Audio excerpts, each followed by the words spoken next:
Termo de referência. O termo de referência eu vou trazer qualificação técnica, aplicação jurídica, regularidade fiscal, né? O que vai ser exigido, como o serviço vai ser prestado, as condições, prazo de pagamento. Lá no ETP eu já superei. Eu já cheguei à conclusão que é viável a licitação do ponto de vista técnico, é viável do ponto de vista financeiro. Então, se é viável, eu dou a continuidade do processo. Porque, eventualmente, pode não ser viável chegar à conclusão, olha, do ponto de vista técnico é viável, do ponto de vista financeiro é inviável para o município buscar qualquer das soluções que tem disponíveis hoje, não encerrar o processo. A gente pensa sempre que o ETP é um mero cumprimento formal de uma coisa que está prevista na lei, mas não é. Ele tem que ser exercido de forma plena. Termo de referência vai estabelecer essas questões, ou o projeto básico, se for uma obra de engenharia, vocês vão estabelecendo um projeto básico. A apuração estimativa de preço é outra questão muito importante que eu quero falar dela, mas eu acho que eu coloquei um livro específico aí. Vamos passar para a próxima tela. Então, a fase preparatória, eu só delineei descrição da necessidade da contratação, fundamentada em estudo técnico preliminar que caracteriza o interesse público envolvido. Definição do objeto para atendimento à necessidade por meio de termos de referência. Anteprojeto, projeto básico ou executivo. Definição das condições de execução e pagamento, das garantias exigidas e ofertadas e das condições de recebimento. Orçamento estimado com composição dos preços utilizados para sua formação. Elaboração do edital de licitação, elaboração de contrato, regime de fornecimento de bens, da prestação de serviços ou da execução de obras e serviços, modalidade de licitação, critério de julgamento, modo de disputa e adequação e eficiência de forma de combinação dos parâmetros. Motivação circunstanciada das condições do edital, tais como justificativa de exigência de qualificação técnica, indicação das parcelas de maior relevância técnica ou valor significativo do objeto, qualificação econômica, justificativa dos critérios de pontuação e julgamento de propostas técnicas. Isso na licitação com julgamento melhor técnico ou preço. E a justificativa das regras pertinentes à participação da empresa em consórcio. Análise dos riscos que possam comprometer o sucesso da licitação e a boa execução contratual. E aqui tem mais uma questão. Esses itens para cima foram todos que eu disse agora há pouco. Matriz de risco é uma outra coisa de suma importância. Nós estamos com uma situação aqui no Sinvalp do contrato de lixo, né, coleta e transporte até o aterro sanitário Itabiri. Um contrato de 5 anos que atende uma população em torno de 60 mil habitantes. É população fixa, fora flutuante. Com 3 meses de execução do contrato, o licitante apresentou um pedido falando que precisa de rever o contrato, precisa de aumentar a quantidade de caminhões e precisa fazer um monte de coisa na visão dele. Só que ele apresentou um monte de pedido e não olhou a matriz de risco. A matriz de risco dessa licitação já tem tudo isso lá, falando o que pode acontecer, e se acontecer, qual que é o impacto disso na execução do contrato, qual que é a medida que tem que ser adotada e quem que vai suportar essa medida. Então, eu não estou dizendo para vocês que uma matriz de risco é de suma importância, um contrato, por exemplo, de hospedagem de internet. Não que ele não seja útil, mas ele não é imprescindível. Agora, vocês imaginam um contrato de 5 anos de algo que é completamente volúvel, que é volume de lixo. Né? Eu tenho N variáveis aí que podem interferir na quantidade de lixo. Então, uma matriz de risco, nesse caso, ela traz total segurança para o fornecedor, principalmente para rever qualquer questão da licitação. Eu vou dar um outro exemplo muito prático e interessante da matriz de risco. Que, na verdade, ela trata não só da execução contratual, mas de todas as fases do processo. Do processo de licitação depois da execução contratual. Agora a coisa está mais calma com relação a preço de combustível, né? Ainda bem.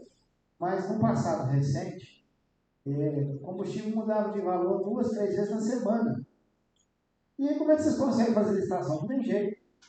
Porque entre a publicação do edital e eu próprio com a conclusão do processo, você vai correr no mínimo, intuindo tudo muito bem, 15 dias úteis. Não é que eu vou correr, não.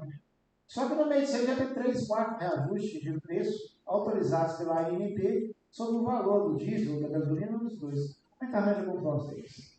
Toda vez que você chega lá para poder fazer paginantes, o preço está inexequível, ou então o preço da proposta está com sobrepreço.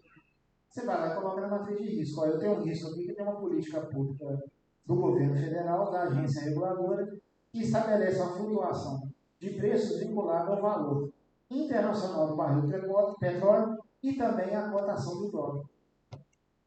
Em razão disso, se acontecer uma variação de preço, risco, o que eu vou fazer? Ah, não, eu vou lá e vou suspender e vou botar na hora. Vou fazer desse jeito. Vou fazer uma nova apuração de preço. Se na nova apuração de preço estiver ok, eu dou sequência. Isso pode ser uma forma de resolver. Ah, não, eu vou voltar o processo lá no início e vou refazer tudo. Não acho que é muito prático, mas eu posso até colocar essa situação lá. Isso como é que eu vou resolver? Mas quem é que vai suportar o ônus disso?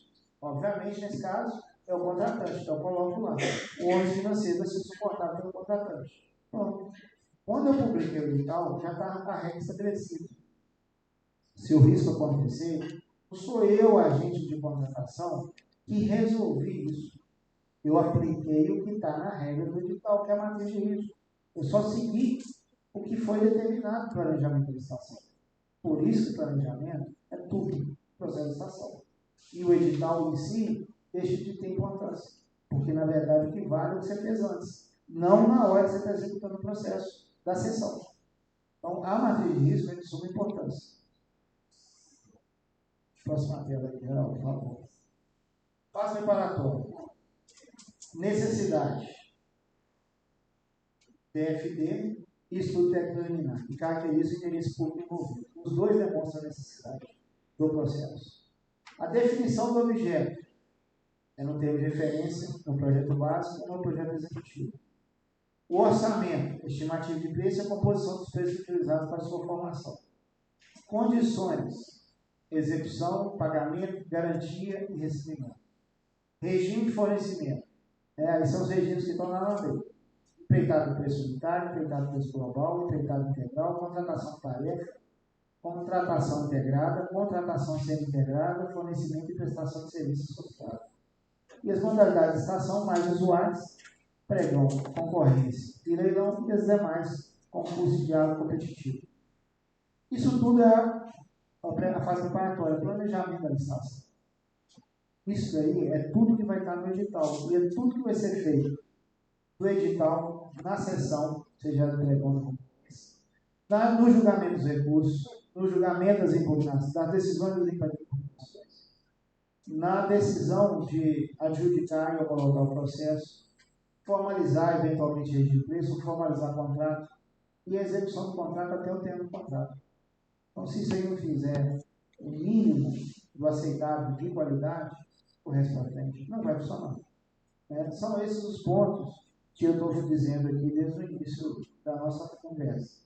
É preciso realmente fazer esse planejamento.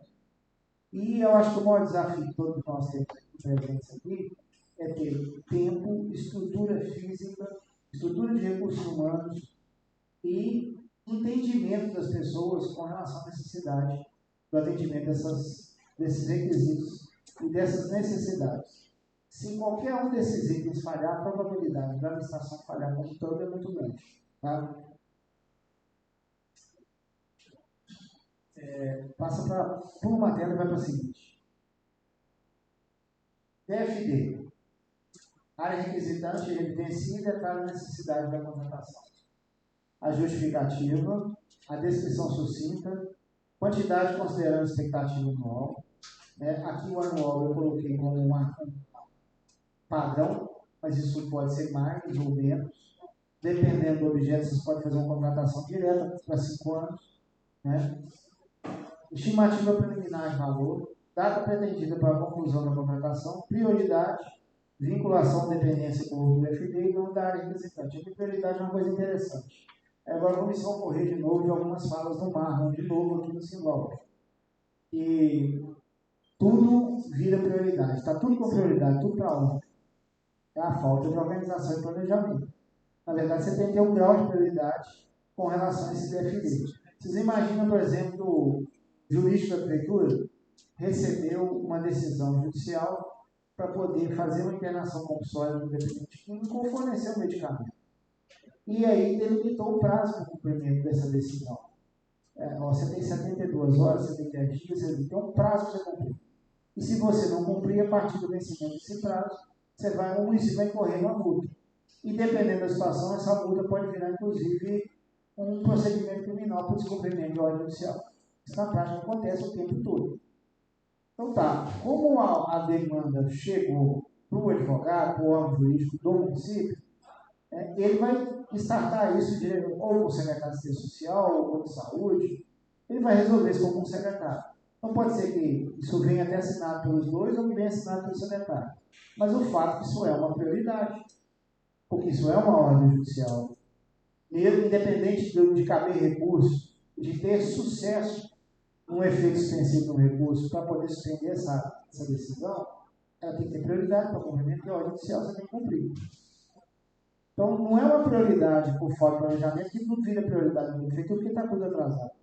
É prioridade que, de fato, ela é, e aí vem o DFD. Olha, isso é uma demanda prioritária, ela precisa de ser priorizada em relação às outras demandas que já estão aí sendo processadas pela equipe de contratação. As outras questões, justificativa, descrição, quantidade considerando expectativa, estimativa liminar, é uma coisa básica do DFD.